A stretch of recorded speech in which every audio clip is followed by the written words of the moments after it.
الجوالات حاليا تكلف $1000 واكثر، لكن الشركات هذول كم قاعدين ياخذون مننا ربح؟ كم كلفة تصنيع هذه الجوالات وكم قاعدين ياخذون مننا احنا؟ خلينا نتعرف سوا على الموضوع.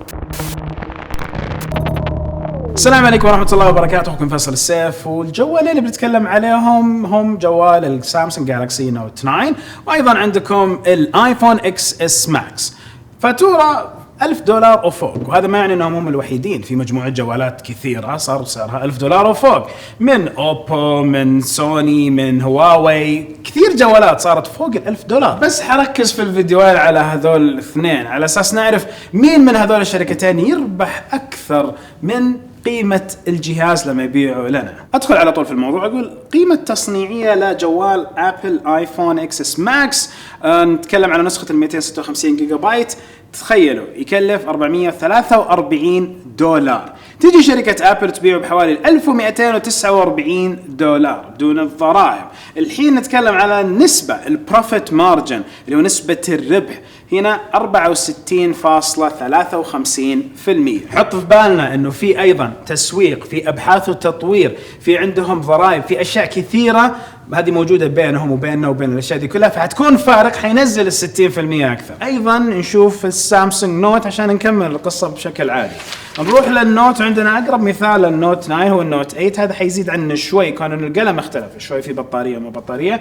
هنا نتكلم على قيمة تصنيعية $369 تقريبا، يبيعوا $950.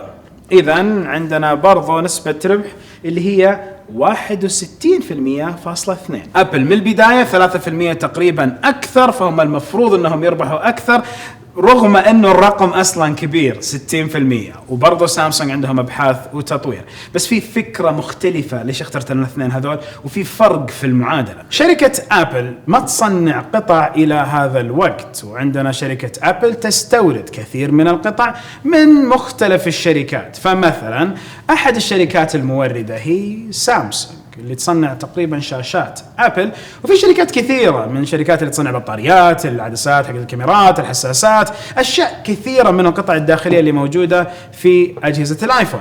اذا هنا في قيمه اعلى لانهم هم يشتروا قطع من برا ويضبطوها مع الوكلاء، وهنا حيربح حتى لو ذا بال. ليش؟ لانه اصلا قاعده تبيع لهم قطع. سامسونج يعتبر مصنع لنفس القطع. القيمة اللي موجودة في التقرير هذه قيمة تصنيع القطع، ولكن كم منها أصلا سامسونج موفرة قبل علشان تسوي نقدر نقول الجوالات هذه. فهي اللي تصنع كثير من القطع الداخلية، عندهم مسألة البطاريات، عندهم بعض الموردين القطع، ولكن كثير يظل هم يصنعوه. وسامسونج فعليا تصنع كل شيء. واخذت الورقة مرة ثانية والتقرير على أساس أقول لكم أحد النسب اللي تصل 74% من الربح، اللي نوعا ما مثير للاهتمام، بس مش الجوالين اللي قاعد أذكر انهم هنا. أنا قاعد أتكلم على الأبل آيفون 5S، فلقيت إنه ال5S وأيضا ال6S هذه الجوالات اللي كان فيها ربح جدا عالي لشركة أبل، يوصل لل70 وفوق 70% من نفس الكلفة التصنيعية. يعني دحين نتكلم إنه كل الشركتين قاعدين يربحوا، كل الاثنين قاعدين يفوزوا فلوس، كل الاثنين قاعدين ياخذوا مننا قيمة عالية من ناحية الدفع، ولكن أيضا هذا يحافظ على سعره، هذا ما يحافظ على سعره. في معضلة في الموضوع، في شيء كذا مبهم في هذه المسألة احنا قاعدين نتكلم عليها، لأنه أيضا نذكر بعض أنه في قضايا بين الشركتين، وأيضا في بزنس قاعد يصير بين الشركتين بشكل جدا كبير، فإنهم يختلفوا على تصميم، وترفع قضية أبل على سامسونج عشان تصميم، وأيضا سامسونج ترفع قضية على أبل عشان براءة اختراع، وأيضا الاثنين قاعدين يشتروا شاشات، أو لا أبل تشتري شاشات من شركة. فالأمور حقت البزنس ماشية كويس، بس احنا تعبين نفسنا على مسألة أي الشركتين أفضل وأحسن. واحد منهم صار لكجري براند نوعا ما، نتكلم على سلعة ذا قيمة عالية وصلت شركتهم إلى $1 تريليون كقيمة سوقية. واحد منهم شركة تصنع العديد من الأشياء اللي موجودة في بيوتنا، مكيفات، ثلاجات، غسالات، تلفزيونات ذكية، وأيضا أجهزة كثيرة. رحت كوريا لقيت أسلحة تصنعها نفس شركة سامسونج، لقيت باخرات مصنعة من سامسونج، مدن مصنعة من نفس سامسونج، كل شيء تسويه سامسونج، كاميرات المراقبة كثير منها تصنعها سامسونج. إذن بالفعل اللي قاعد يكسب أكثر. هذه عندكم أنتم الجواب، مو عندي أنا، ولكن يبغانا نعرف إنه الأعمال والبزنسز اللي قائمة بين كبار الشركات نعم قاعدة تجي بفاتورة عالية عليهم، ولكن ما زالوا في خضم إنهم بزنسز، أعمال. حيكسبوا مننا، يبغوا يربحوا مننا. اشتريت ايفون، اشتريت نوت، هم يبغوا يربحوا مننا، اساس انه نفس اصحاب الاسهم مرتاحين. اذا الشركات مهما كانت كلفة السلع فيها عالية نقدر نقول حيكسبوا مننا مهما كان وحيرفع السعر.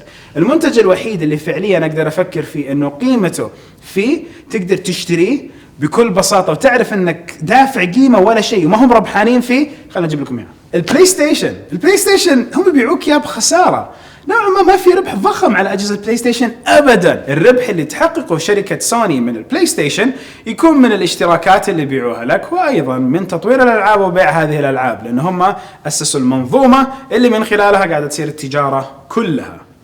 نفس الحالة نظام الاي او اس المنظومة اللي عليه تجارة التطبيقات الكبيرة، نفس الحالة جوجل اللي عليه محرك البحث، ونظام الاندرويد وكثير من اشياء التجارة. نتيجة الفيديو اوكي حيكسبوا مننا فلوس، امورنا تمام، كل واحد قاعد يرفع السعر، الله يستر من الرفعات الجايه. نهاية الفيديو، كل فيديو سبحانك اللهم وبحمدك اشهد ان لا اله الا انت استغفرك واتوب اليك. شفتوا كيف؟ كله غالي في الحلقة دي. نروح نبيع شوية تجهيزة. السلام عليكم ورحمة الله وبركاته.